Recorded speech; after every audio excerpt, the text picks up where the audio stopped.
They said my well was a threat to the community, but it was on my land, built with my hands, and permitted by the county.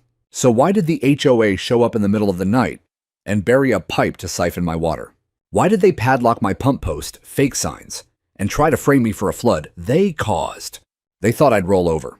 They thought I'd stay quiet.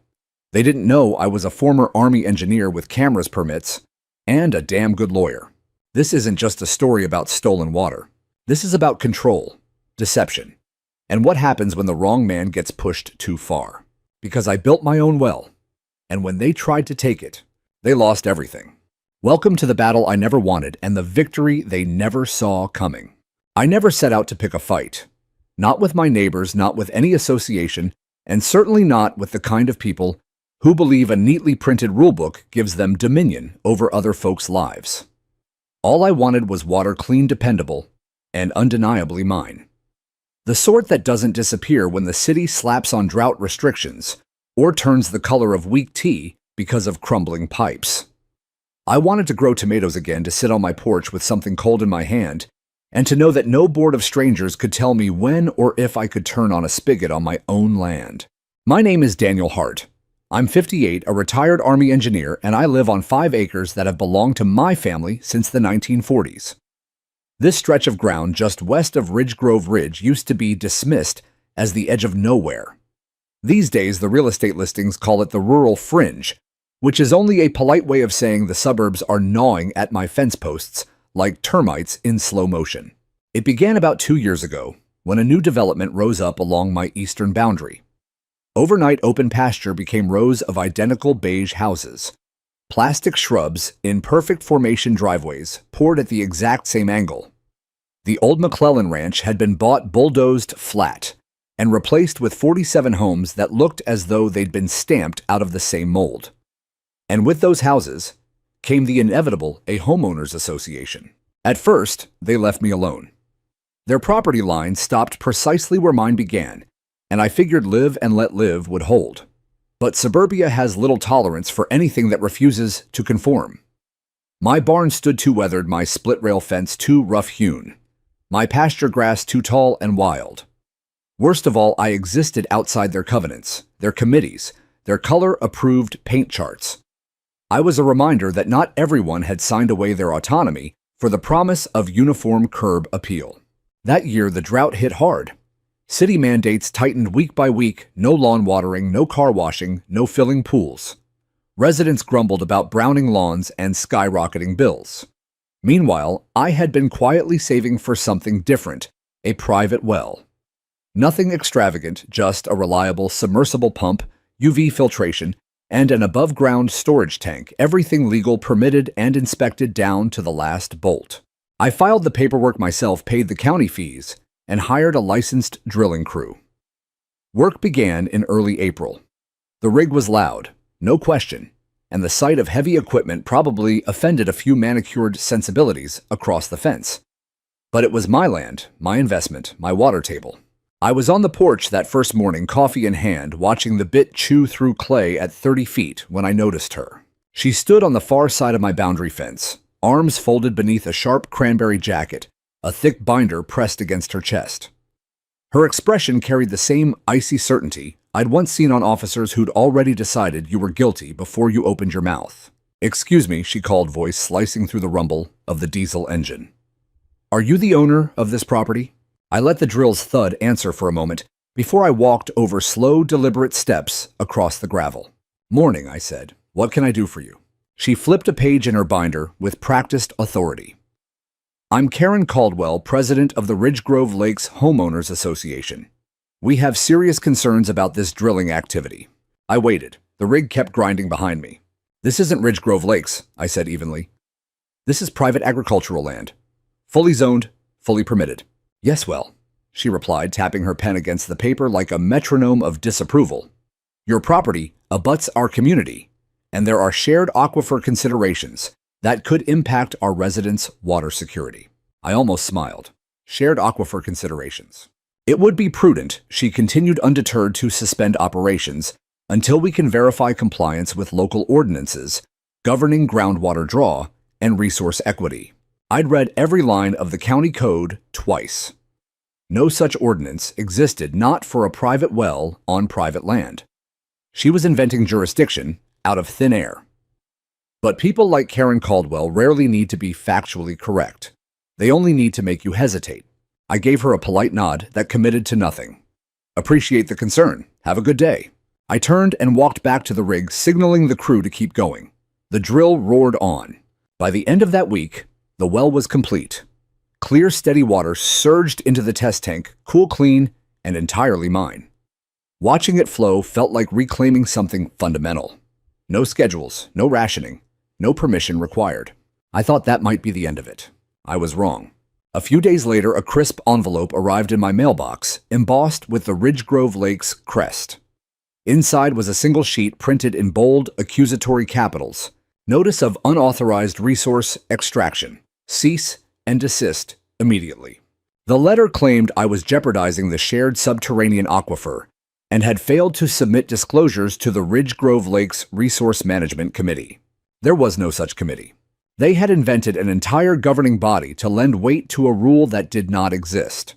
It would have been comical if the final line hadn't been so serious. Failure to comply will result in formal legal action. I stood on the porch holding that letter, warm wind tugging at its edges, and felt something shift inside me. I'd faced worse threats in uniform on foreign soil under actual fire. But this was different. This was an attack on home ground. And it was only the beginning. Karen Caldwell didn't return in person for a while.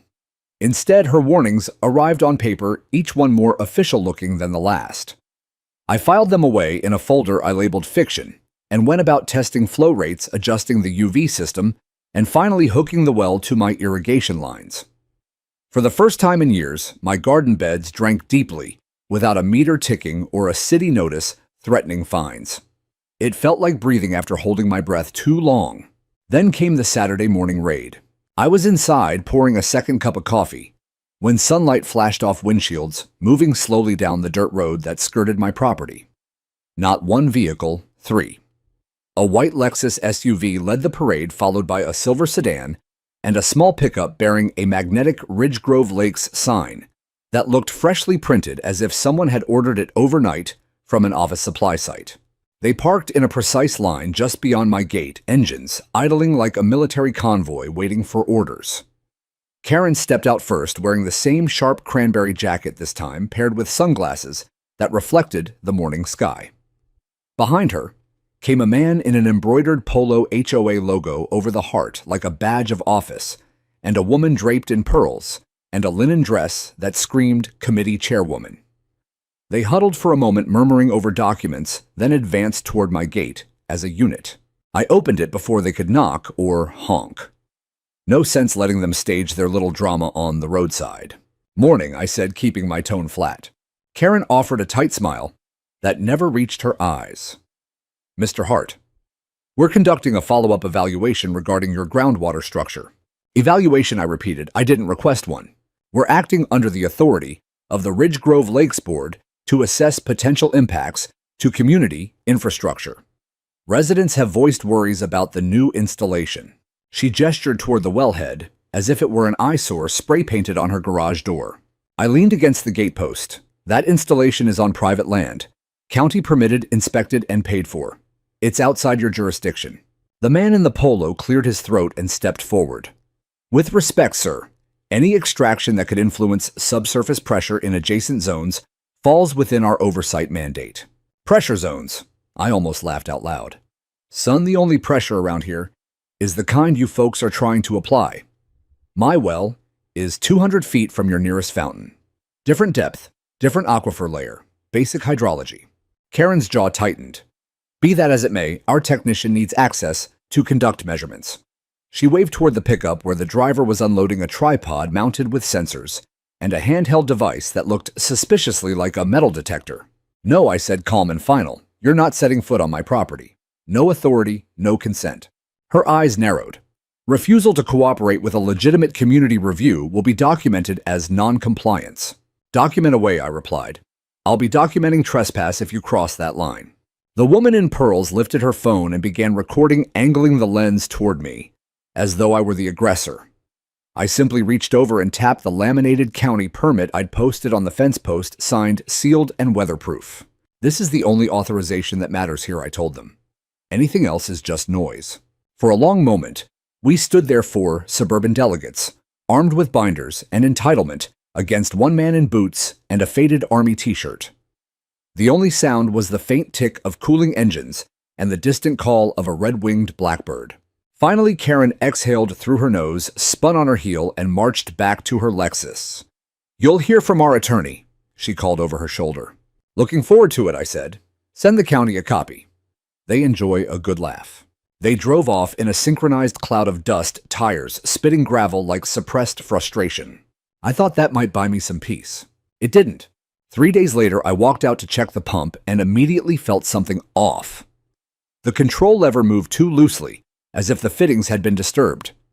I knelt, opened the access panel, and found fresh gouges around the bolt heads, clear signs someone had tried to force it with the wrong tools.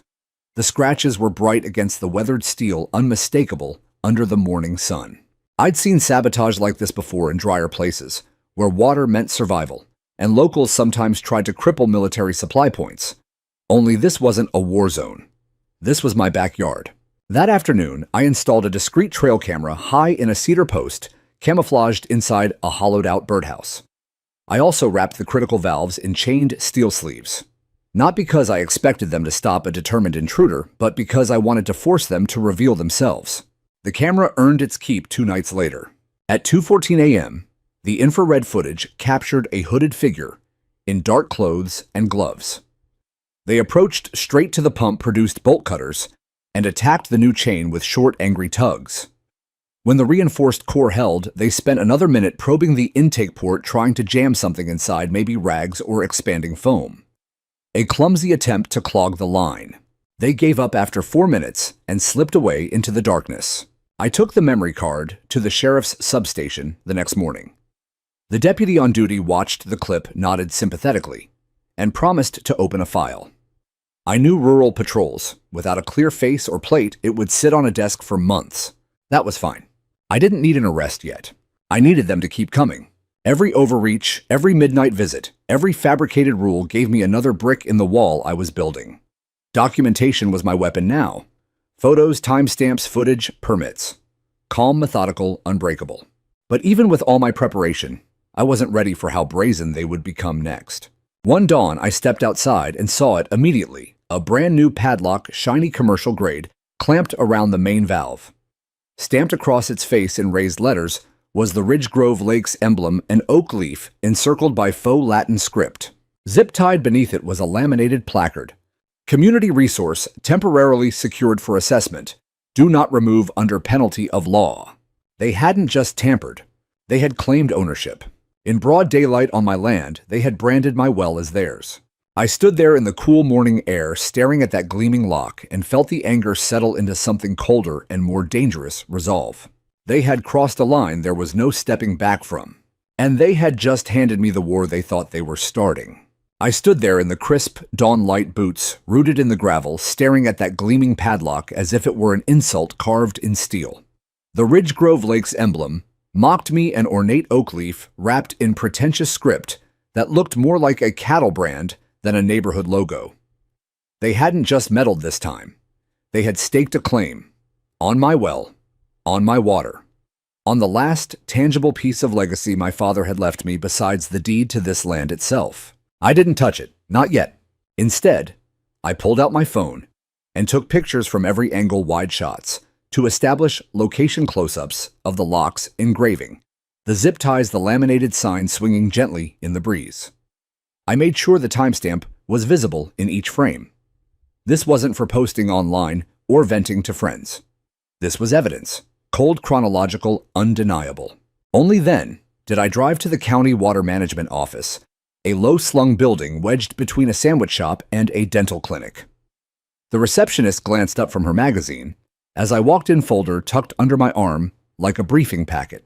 "I need to speak with an enforcement officer about a private well violation," I said. She paged Phil, an easygoing inspector in his mid-40s who always seemed one coffee away from retirement. When he appeared, khakis rumpled and pen perpetually tapping, I laid it all out: the county permit, the HOA letters, the midnight tampering attempts, and now the photographs of their branded lock clamped on my valve. Phil scrolled through the images on my phone, eyebrows climbing higher with each swipe. They actually locked your well on my private property, without access, without permission. He whistled low. That's criminal trespass, at minimum. Interfering with a permitted water system violates Section 11.32b pretty clearly. I nodded. That's why I'm here. He leaned back, folding his arms. You want to file a formal complaint? The word complaint felt too mild, like calling a mortar round a firecracker. But procedure mattered. Yes. And I want it on record that I'm leaving that lock exactly where it is until county personnel can witness its removal. I'm doing this by the book.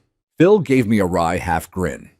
Smart. Most people would have cut it off with bolt cutters and called the TV stations. I returned the smile thinner. That's still an option. By the time I got home, a new notice had been fastened to my front gate. Another sheet of HOA letterhead.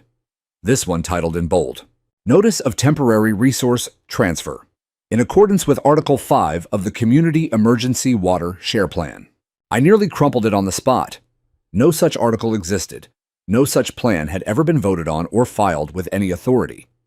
They were writing fiction in real time and expecting me to star in it as the villain.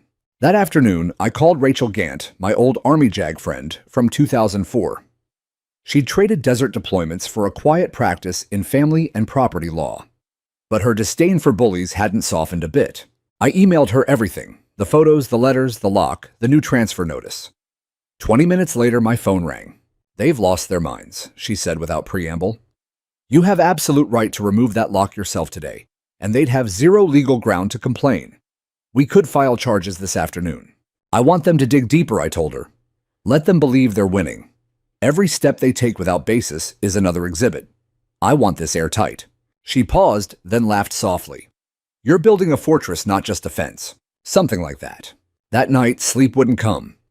I sat on the porch long after sunset moonlight silvering the barn roof and turning the padlocked pump into a dark monument of arrogance. Somewhere beyond the fence line, coyotes yipped in the distance. Then I saw headlights slow, deliberate, creeping along the HOA service road. A dark SUV paused, engine idling, parking lights dim. No one emerged. Just a silent watch. I stepped into the yard, shotgun across my arm, unloaded, but the silhouette was unmistakable. A reminder that this ground wasn't empty. The vehicle lingered another minute, then eased away into the night. The next morning, Phil called. We're sending a compliance officer and a deputy tomorrow at 9. If you want to cut that lock in front of witnesses, we'll document it officially. Appreciate it, I said. But the universe has a sense of timing. When I walked out at dawn to prepare, the padlock was gone. Not cut, not broken, not dangling loose. Gone. Cleanly removed as though it had never existed. The laminated sign had vanished too. No torn zip ties, no scraps fluttering in the dirt. Phil and the deputy arrived right on time. They stared at the bare valve with the same confusion I felt. You're sure this is where it was? The deputy asked. Positive? I handed over the fresh memory card from the trail camera. We crowded around my laptop in the barn. At 3:43 a.m., the same dark SUV returned. A gloved figure stepped out, walked straight to the pump, produced a key, not Cutter's a key, and unlocked everything in under 30 seconds.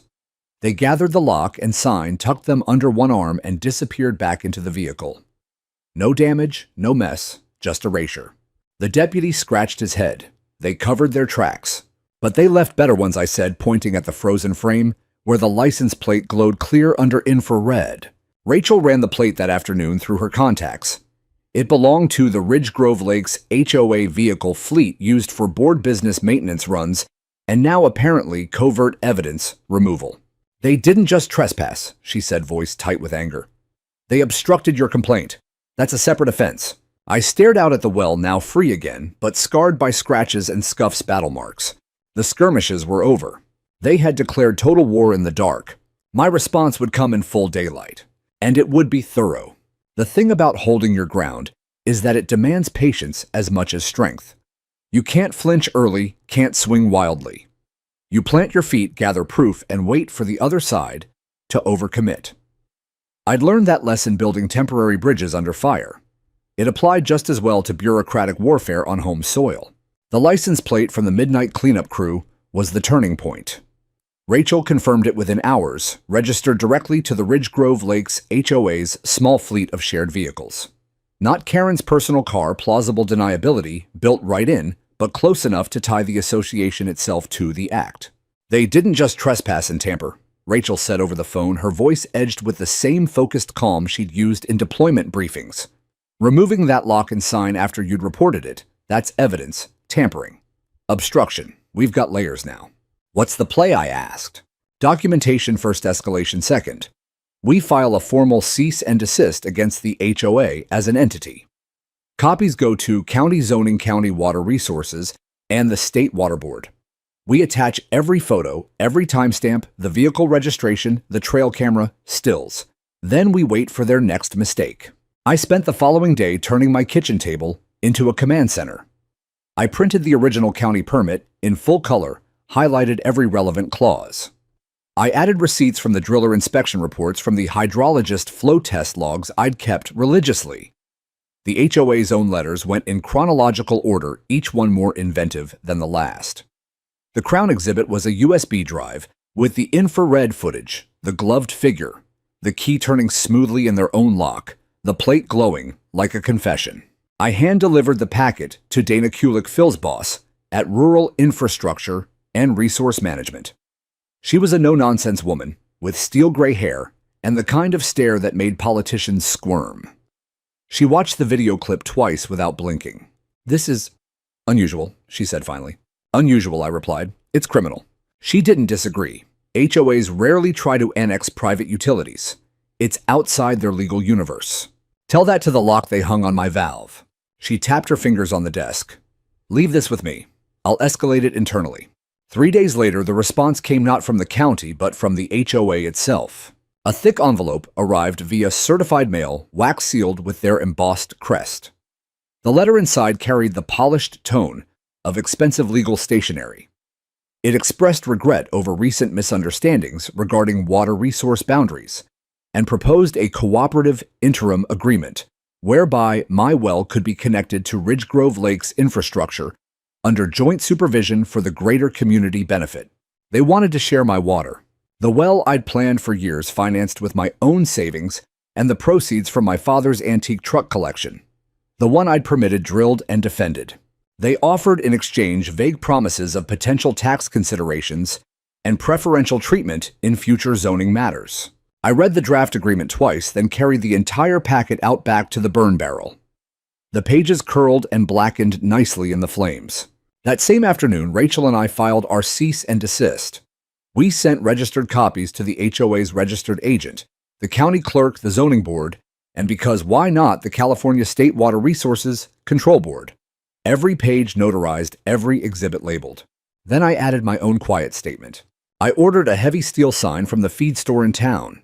Bright red letters on white. Private well. County Permitted Code 11.2. Trespassers will be prosecuted. Below it, a smaller plaque. Smile. You're on camera. I mounted both on a treated post right at the property line visible from the HOA road. Solar spotlights ensured they glowed at night. Within 24 hours, a code enforcement truck rolled up. A young officer named Malik stepped out, clipboard in hand, but embarrassment on his face. "Got a complaint about unauthorized signage," he said, nodding toward my new additions. "They're on my side of the line," I told him, "and fully within property rights speech protections." He glanced at the fence, then back at me. "Yeah, I figured. Just have to log the visit." We stood in companionable silence for a moment. Off the record, he added quietly, "This particular HOA's been pushing boundaries all over the district lately. You're not the only one filing folders." That caught my attention. "Who else?" "Can't name names. But talk to the lady on Creekside Drive. They tried to levy fines for a simple bird feeder." I exhaled slowly, so it wasn't personal. It was a pattern of overreach that had gone unchallenged for too long. And patterns once documented become powerful. The well kept running steady pressure crystal flow, no interruptions. Every morning I checked.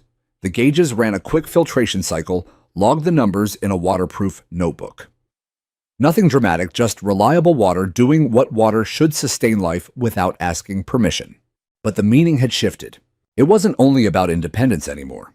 It was about drawing a line in the dirt and saying this far, no further. Because if they could claim my well today, they could claim anyone's tomorrow. And I wasn't built to let that happen without a fight. Not on my land. Not on my watch. The quiet didn't last long. A week of ordinary mornings, checking gauges, weeding the tomato beds, listening to the pump's steady hum, felt almost suspicious. I'd grown used to the low hum of conflict. Silence now carried its own tension.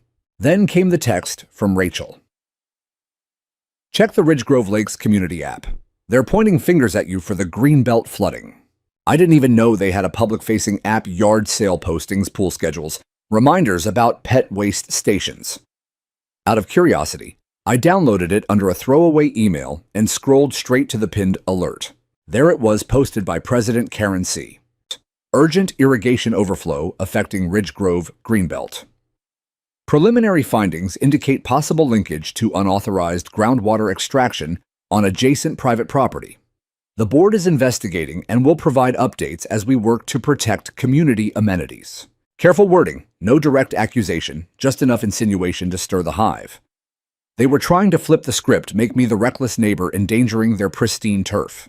I dropped my tools and drove the short distance to the greenbelt parking on the public road, so I wouldn't give them the satisfaction of claiming I'd trespassed. From the curb, I could see the problem. A wide stretch of the central lawn was saturated shallow ponds reflecting the sky, where grass should have been green and firm. A shallow runoff trench along the eastern edge gurgled instead of drained. Two board members stood there in polo shirts and khakis, pointing at the water, while a landscaper poked at the soil with a probe. I stayed back, phone in hand, recording quietly. That's when I spotted it, a fresh break in the trench wall. A length of white PVC pipe jutted out at an awkward angle, cracked and weeping steadily. The glue joint looked recent, still bright, no weathering. Someone had patched or extended the HOA's own irrigation line, and the repair had failed under pressure. My pulse quickened. They were going to hang this on my well, even though I hadn't yet tied it into any large-scale irrigation. My usage was minimal: garden beds, a few fruit trees. Nothing that could raise the water table or backfeed their shallow system. That night, I spread county maps across the kitchen table under the old hanging lamp. Aerial overlays, utility blueprints, parcel lines from before Ridgegrove Lakes existed. My well sat well outside their drainage footprint, deeper aquifer sealed casing, no hydraulic connection to their surface runoff. The idea was laughable on its face, but laughter wouldn't stop a smear campaign. First thing next morning, I called Phil at the county. They're trying to blame my well for their flooded greenbelt. I need an independent inspector out here today, he sighed. I saw the app post. Give me a couple hours. While I waited, I walked the fence line with my camera rolling, narrating distances, elevations, the direction of natural slope.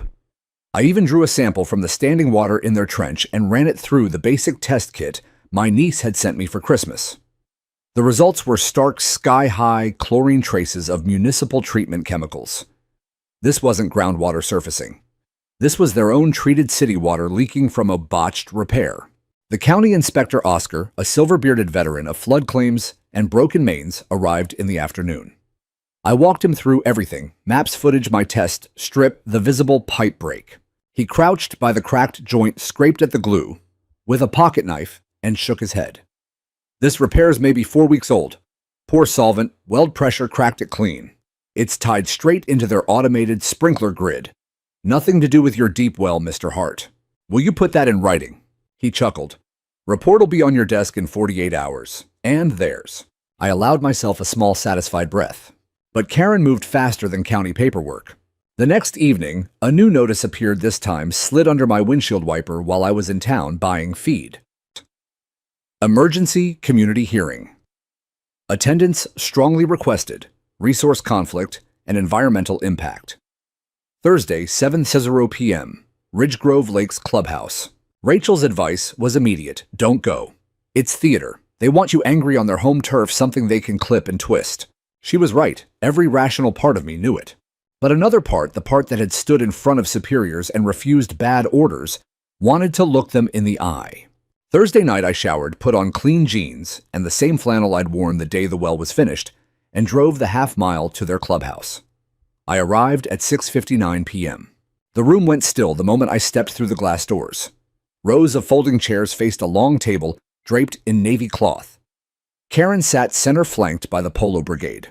Residents filled maybe half the seats, some curious, some hostile, a few openly uncomfortable.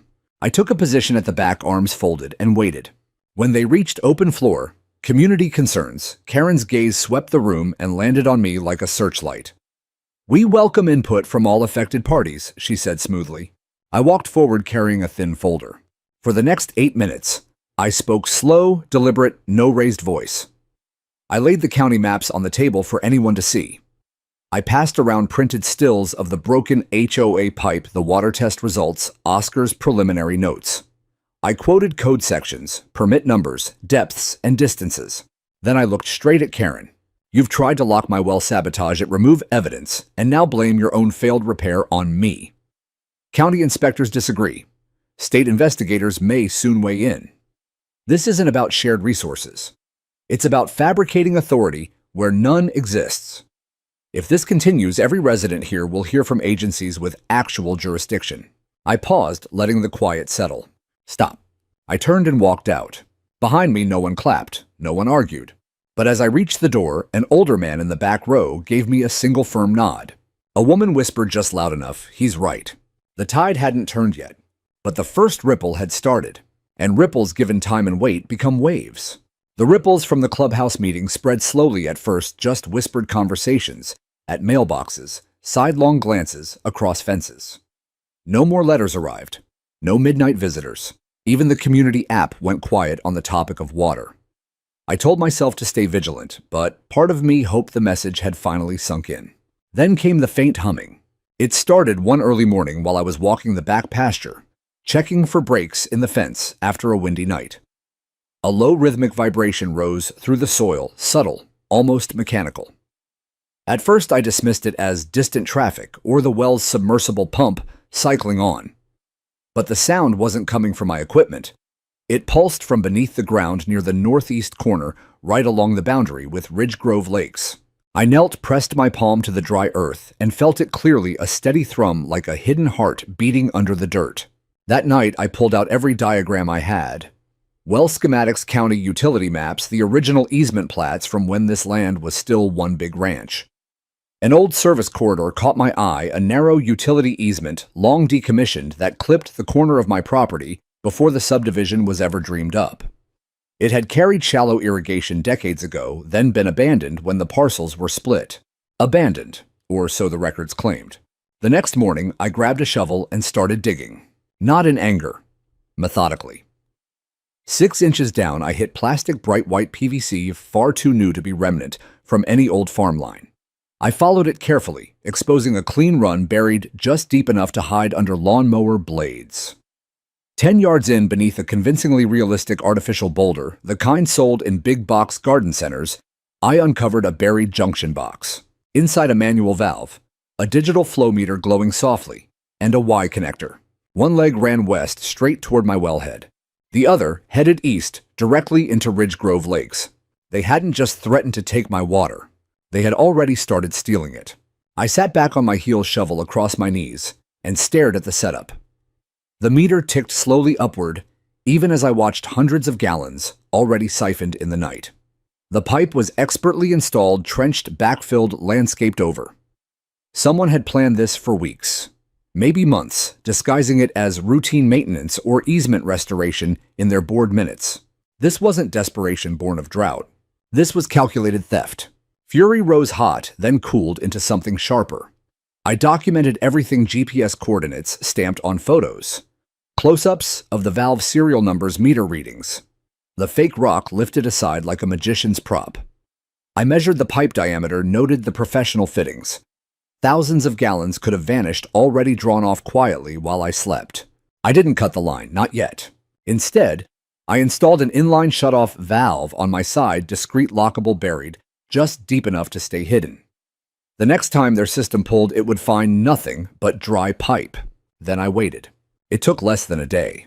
Late that evening, my phone buzzed with a text from Malik, the young code enforcement officer. "Not sure what you did, but the HOA just filed an emergency work order for mainline pressure loss in the Greenbelt irrigation zone. Want me to note anything?" I smiled for the first time in weeks. Just observe, I replied. Don't interfere. Rachel's reaction when I sent her the photos was pure focused rage. They built a covert siphon, she said. This is beyond harassment. It's utility theft on a permitted private system. And they were already using my water, I told her when they tried to blame me for their flooded greenbelt. Probably explains why their common area bills dropped so suddenly. She went quiet for a moment. We go bigger, state level, now. That night, we filed formal complaints with the California State Water Resources Control Board and the County Environmental Crimes Unit. We attached everything: the buried pipe photos meter, data trail, camera stills of the HOA maintenance truck lingering near that fake boulder weeks earlier, cross-referenced utility records showing unexplained drops in Ridge Grove's municipal draw. It was no longer a neighbor dispute. It was a coordinated, illegal diversion of private resources. 2 days later, the investigators arrived. 3 unmarked sedans pulled up at noon, state badges, serious faces equipment cases in the trunk. The lead investigator, Tanya Moreno, introduced herself with a firm handshake and no small talk. We received a detailed report of potential unauthorized water diversion, she said. Mind showing us the site. I led them to the unearthed junction. They worked efficiently, photographs from every angle, soil samples, flow meter download via laptop. When the diagnostic tool beeped and printed its strip, Tanya scanned the numbers and raised an eyebrow.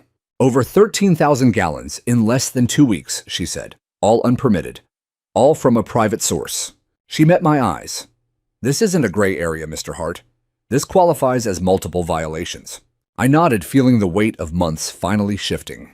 That afternoon, an official notice of violation was served to the Ridge Grove Lakes HOA, unauthorized diversion, tampering with permitted infrastructure, and failure to mitigate environmental impact. Base fines started at $50,000 with more to follow. Word traveled fast. By evening, the community app exploded with confused, angry posts. Anyone else notice water pressure dropping? Why are there state trucks at the Greenbelt again? Wait, did the board really tap into the neighbor's well? The official accounts stayed silent. For the first time since this began, Karen Caldwell had nothing to say. The lie had been buried underground. Now it was dragged into daylight, pipe by gallon by gallon. And the sunlight was merciless. The discovery of the hidden siphon changed everything. What had been a series of petty intrusions now stood revealed as systematic theft, planned, executed, and concealed by people who wore polite smiles at block parties. The state investigators' visit marked the moment the fight left my property and entered official corridors where clipboards carried real weight. Within days, the California State Water Resources Control Board escalated the case. Reports like mine, backed by photographs, meter data, and time-stamped video, don't gather dust when they show deliberate diversion from a permitted private source. Word filtered back through Rachel Ridge Grove Lakes had apparently irritated enough agencies over the years that no one felt inclined to shield them. And then unexpectedly support began to arrive. First in quiet emails, then phone calls, then hesitant visits to my gate. Neighbors I'd only waved at for years suddenly had stories of their own. Walt Parsons, a retired mechanic 2 streets over, leaned on my fence one afternoon and told me how the HOA had slapped him with a $500 fine for keeping honeybees in his backyard. Said the hives presented a stinging hazard to children using the Greenbelt. He muttered, cheeks reddening at the memory. Told me if a kid got stung, I'd be personally liable. I paid it just to make them go away. Another woman, Elena from the cul-de-sac, confessed they'd ordered her to tear out a native wildflower bed because it violated uniform landscape standards, even though she'd planted it years before her house was built. One by one, the stories surfaced. Fines for clotheslines, threats over unapproved paint shades, warnings about vegetable gardens classified as unauthorized agriculture. People had paid or complied or moved away believing they were alone. Now they realized they weren't. Seeing the state trucks, the orange tape, the exposed pipe, it cracked the illusion that the board was invincible. I didn't ask for allies. I'd started this to protect what was mine. But something shifted when I understood the well had become a symbol for everyone who'd felt bullied into silence. So I began recording short updates. Nothing fancy, just me standing by the pump in the morning, light phone on a tripod, speaking plainly. I described the latest filings, quoted relevant code sections, showed close-ups of the illegal junction. No shouting, no gloating. Just facts, calmly delivered. One evening, almost on a whim, I uploaded the clips to a public video channel under the simple title, The Well Line. I expected a handful of views, maybe some local curiosity. Within 48 hours, the first video me lifting the fake rock to reveal the siphon passed 10,000 views. By the end of the week, it topped 60,000. Comments poured in from across the state, then the country, HOA horror stories. Questions about water rights, messages of solidarity from farmers, ranchers, rural holdouts refusing to subdivide. It struck a deeper nerve than I'd imagined. Friday night, Rachel called, excitement crackling in her voice. "You won't believe this. ABC7 Investigates just reached out. Their environment and consumer desk has been tracking abusive water practices in expanding suburbs.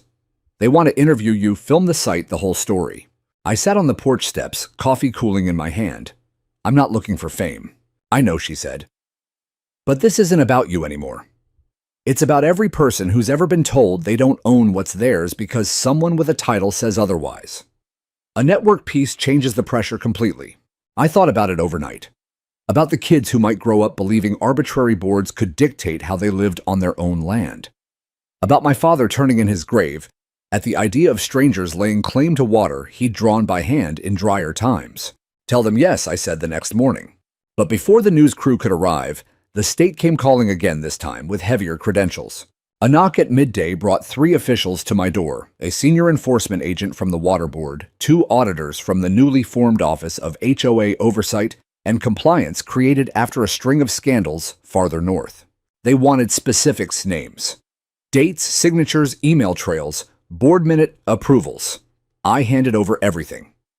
Karen signed letters, the fabricated emergency share plan, the leaked maintenance logs showing work orders near the fake boulder weeks before the meter started turning.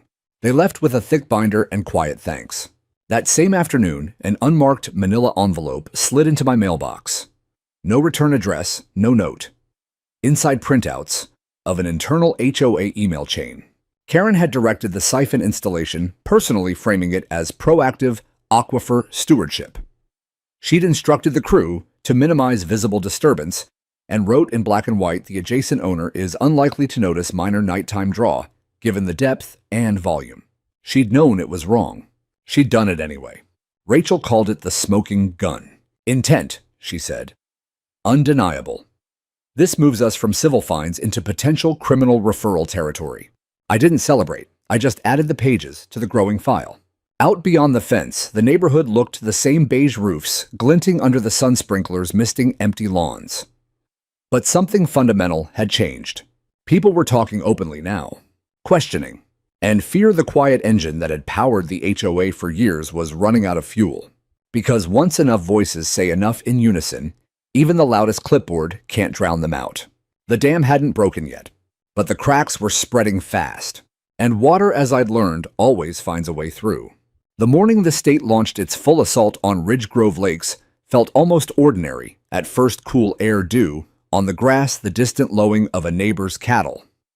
I was on the porch with my coffee when the convoy appeared, 3 dark SUVs, with government plates rolling past the subdivision's decorative gate like they owned the asphalt. No flashing lights, no sirens, just quiet authority. 2 vehicles peeled off toward the greenbelt where the siphon lay exposed. The third headed straight for the clubhouse. From my vantage point across the field, I watched through binoculars as the lead SUV parked squarely in front of the main entrance. Karen's white Lexus was already there, crooked across the handicapped space, as if she'd arrived in a hurry. She emerged the moment the doors opened, pearls catching the sunlight, phone pressed to her ear. Her posture was all defiance, shoulders back, chin high, but even at this distance I could see the tightness in her stance. Tanya Moreno stepped out, first badge visible on her belt folder in hand. The other investigators fanned out, 2 deputies in uniform, holstered sidearms glinting, and a pair of auditors carrying hard cases. They moved with the practiced efficiency of people who had done this before. Karen tried to intercept them at the clubhouse doors, gesturing sharply, voice carrying faintly on the breeze. Tanya simply extended the manila envelope, thick official sealed with red tape. Karen took it, ripped it open on the spot, and scanned the pages. Whatever color she had left drained from her face. I learned later it was a formal notice of investigation, addressed not just to the association, but to individual board members by name. Charges included knowing approval of illegal infrastructure falsification of community records and violation of state resource protection statutes. The leaked emails had done their work. At the Greenbelt site, the second team wasted no time. They erected orange caution tape in a wide perimeter, then began excavating around the junction box with careful precision. One investigator downloaded fresh data from the flow meter, while another photographed every inch of the unauthorized connection. A deputy stood watch hand, resting casually near his radio. Word spread like wildfire. Residents trickled out of their houses, first in robes and slippers, then in workout gear or work clothes, delayed by curiosity. Soon 24 stood clustered at the edge of the tape, murmuring, phones raised. Karen arrived minutes later, marching across the grass with 2 board members trailing like reluctant aides. She clapped her hands once, sharp as a starter pistol. "Everyone, please remain calm," she announced, voice pitched for the crowd. "This is a routine compliance review. We are fully cooperating with the relevant agencies and—" Tanya turned from the excavation and cut her off loud enough for all to hear. "This is a criminal investigation into unauthorized diversion of private water resources. If any resident has been misrepresented regarding usage fees billing or infrastructure decisions, we encourage you to come forward now." The crowd went still. Then someone near the back let out a soft, incredulous laugh. Another person, middle-aged man in running shoes, began a slow clap. It caught hesitant at first, then stronger. Not thunderous applause, but unmistakable. A release of months, maybe years of pent-up frustration. Karen's mouth opened-closed. For the first time since I'd met her, she had no scripted response. The investigators continued their work undisturbed. Violation notices, bright yellow sheets, were taped to the clubhouse door, the maintenance shed, even the decorative fountain at the entrance. Each one listed the same charges, the same escalating fines. By midday, the neighborhood looked like a crime scene from a quiet suburb tape fluttering in the breeze. Officials in vests taking measurements. Residents gathered in small knots, trading stories they'd once kept private. I stayed on my side of the fence. I didn't need to cross the line to witness the unraveling. Late that afternoon, as I was tightening a loose gate hinge, footsteps crunched behind me on the gravel. "Mr. Hart." I turned. Marcus, one of the quieter board members, the one who always looked like he'd rather be golfing, stood just outside my property line, hands in his pockets, face drawn. "I didn't know," he said without preamble. "About the pipe, about any of it. Not the full extent." I studied him, hammer still in hand. "You signed the letters." He flinched. Karen framed it as emergency preparedness. Said the drought would hit us harder than the city admitted. Said the county would support us if we documented it as community welfare. His voice cracked. When the water bills dropped and no one asked why, I thought it was just better management. I waited. She threatened to expose anyone who questioned the votes he went on. Said we'd be personally liable for any shortfall if we didn't back her. I stayed quiet because I was afraid. There it was, the raw truth beneath all the polished covenants. "Then stop being afraid," I told him. "Talk to Tanya Moreno. Tell her everything you just told me. If you want this fixed, that's where you start." He nodded, eyes glassy, then turned and walked back toward the clubhouse. That evening, the community app lit up again, but not with Karen's polished alerts. Marcus posted publicly, "To my neighbors, as a sitting board member, I owe you an apology." I remained silent while decisions were made that violated trust and law. Mr. Hart was never the problem. We were. "I will cooperate fully with investigators and call for the current board to resign effective immediately." The replies came fast. "Thank you for saying it out loud." Finally, she tried to find me for a kid's lemonade stand last summer. "I'm done paying dues to bullies." Karen's account stayed silent. For the first time in years, the loudest voice in Ridge Grove Lakes had nothing left to say. And the neighborhood, slowly, awkwardly, was beginning to speak for itself. The empire wasn't crumbling from outside attack. It was collapsing from within, one honest word at a time. The consequences arrived in waves, each one larger than the last. First came the official numbers. A certified letter from the State Water Board landed in my mailbox one Monday morning, addressed to me as the complainant, but copied to the Ridge Grove Lakes HOA. Inside the final tally of penalties, $187,000 in total fines, $92,000 for the unauthorized diversion itself, $45,000 for tampering with a permitted private system, $50,000 for failure to disclose, and mitigate under environmental statutes. The board's authority took an even heavier hit. All enforcement powers, fines, liens, architectural reviews were immediately suspended, pending a full financial and governance audit. No more surprise letters, no more clipboard patrols, just county code and common sense. The crown jewel was buried on page 3, a mandatory board dissolution vote scheduled 10 days out. If 60% of homeowners voted yes, the Ridge Grove Lakes HOA would cease to exist permanently. Services like landscaping and streetlights would transition to municipal contracts. Dues would end. Covenants would become unenforceable. That kind of remedy is rare. It only happens when the abuse is so blatant that even cautious regulators decide the patient is better off dead. Karen tried one last stand, of course. A lengthy post appeared on the community app late that night titled, "A Message to My Beloved Ridge Grove Family." It was a masterpiece of deflection, misguided advice, technical misinterpretations, external actors spreading division. She painted herself as a devoted steward caught in a perfect storm of drought and bureaucracy. She even dared to call me a well-meaning but misinformed neighbor whose actions have unfortunately escalated a simple resource discussion. The replies were brutal. "You stole water from a veteran and lied to all of us. Resign. My dues paid for that illegal pipe. I want a refund. Vote yes to dissolve. Enough is enough." By morning, her post had been buried under hundreds of comments. The app moderators, likely board loyalists, tried deleting the worst ones, but screenshots spread faster. 3 days before the vote, Karen vanished. I noticed it first when her Lexus didn't appear in its usual spot. By midday, the blinds were drawn tight, garage empty. By evening, a rental truck sat in her driveway, movers carrying boxed belongings under the watchful eyes of curious neighbors. The next morning, a handmade sign went up on her lawn. "For sale, by owner, no HOA restrictions." I stood at my gate and stared at it for a long minute, then laughed out loud, deep, genuine, the kind that starts in the belly and rolls out until your eyes water. The irony was almost too perfect. The woman who had spent years enforcing every comma in the covenants was now advertising their absence as a selling point. She didn't wait for the vote. She ran. The vote itself felt anticlimactic after months of tension. They held it in the clubhouse on a Saturday afternoon. Folding tables, paper ballots, a neutral observer from the county clerk's office. 47 households were eligible. 39 showed up in person. The rest mailed proxies. When the ballots were counted, the result was overwhelming. 37 yes, 2 no, 94%. The Ridge Grove Lakes Homeowners Association was officially dissolved effective immediately. Residents lingered afterward, not quite celebrating, more like people stepping out of a storm shelter and realizing the sky is clear. Handshakes, a few hugs.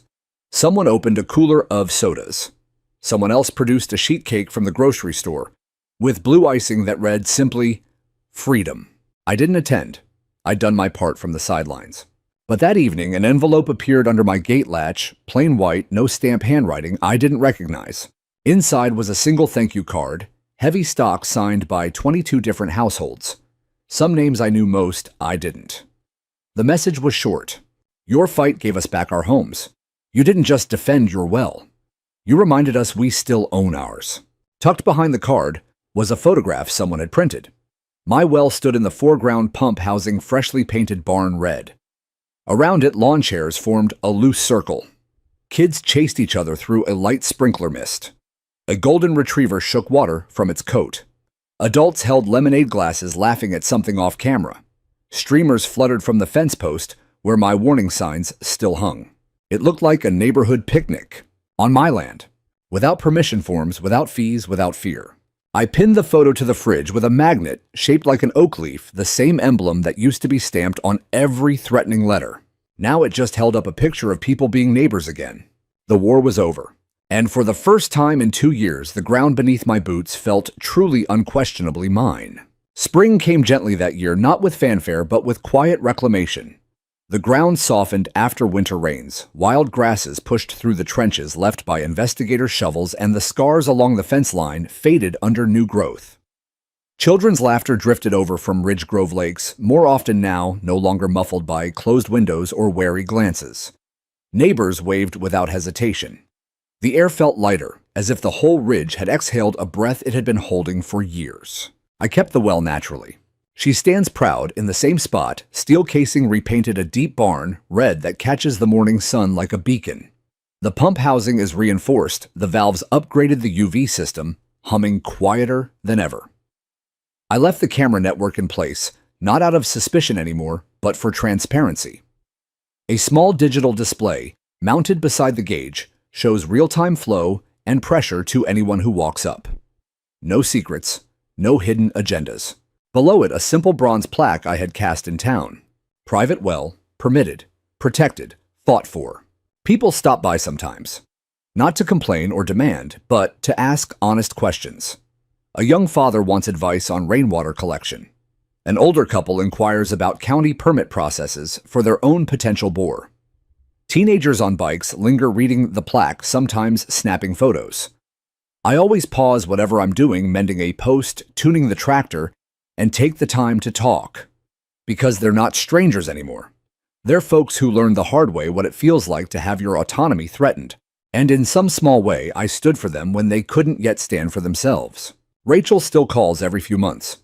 The civil settlements wrapped up cleanly, Karen paid restitution quietly, and relocated to a condo 2 counties away, where ironically, there's a very strict HOA. Most of the old board faded into the background, reputations, quietly dented ambitions cooled. Marcus, the one who finally spoke up, started a blog about transparent community governance. He even invited me to contribute a guest piece. I declined politely. Everything I needed to say is already there, in red paint and flowing water. People still slow their cars along the road sometimes, glancing at the well like it's a local monument. Maybe it is. Not every day does one man, one piece of ground, and one clear principle bring down an entire regime of petty control, but I didn't do it with anger or vengeance. I did it with permits, cameras, patience, and the stubborn refusal to yield what was rightfully mine. One warm afternoon in late April, I spotted a cluster of kids perched on the rocks near the pump, sharing sandwiches after school. One noticed me approaching and tensed, ready to bolt for trespassing. I just waved. "You're welcome to sit as long as you like." Relief washed over their faces. One boy flashed a thumbs up. Another asked if the stories were true. About the secret pipe the state trucks the vote that ended the HOA forever. I nodded, every word. They grinned like I'd just confirmed the existence of superheroes. Those moments matter more than any headline or fine. They're what the fight was really about. Not the water itself, not even revenge, but the simple, fierce belief that a person's home, their land, their choices belong to them, not to a self-appointed council with a binder and a grudge. Life has settled into a rhythm I recognize again, sunrise. Coffee on the porch, the soft gurgle of the pump, starting its cycle, tomatoes ripening heavy on the vines in the raised beds I built nearby. Not for necessity now, just because I can. Because the earth gives freely when no one is trying to tax or regulate it away. I repainted the old barn last fall, a fresh coat of white with red trim, not to impress anyone, but because it felt right to mark the new chapter. Sometimes visitors ask if I regret the battle, the sleepless nights, the paperwork, the stairs across the fence. I tell them the truth. I'd fight it again tomorrow. Because ownership isn't just a deed or a permit. It's the daily choice to care for what's yours, to defend it when challenged, and to share its fruits only when you decide to, not when someone else demands it. My name is Daniel Hart. I built my own well on land that's been in my family for generations. When they came to take it, I stood my ground. Now they're gone. The water still flows clear and cold. The land remains free, and so do I.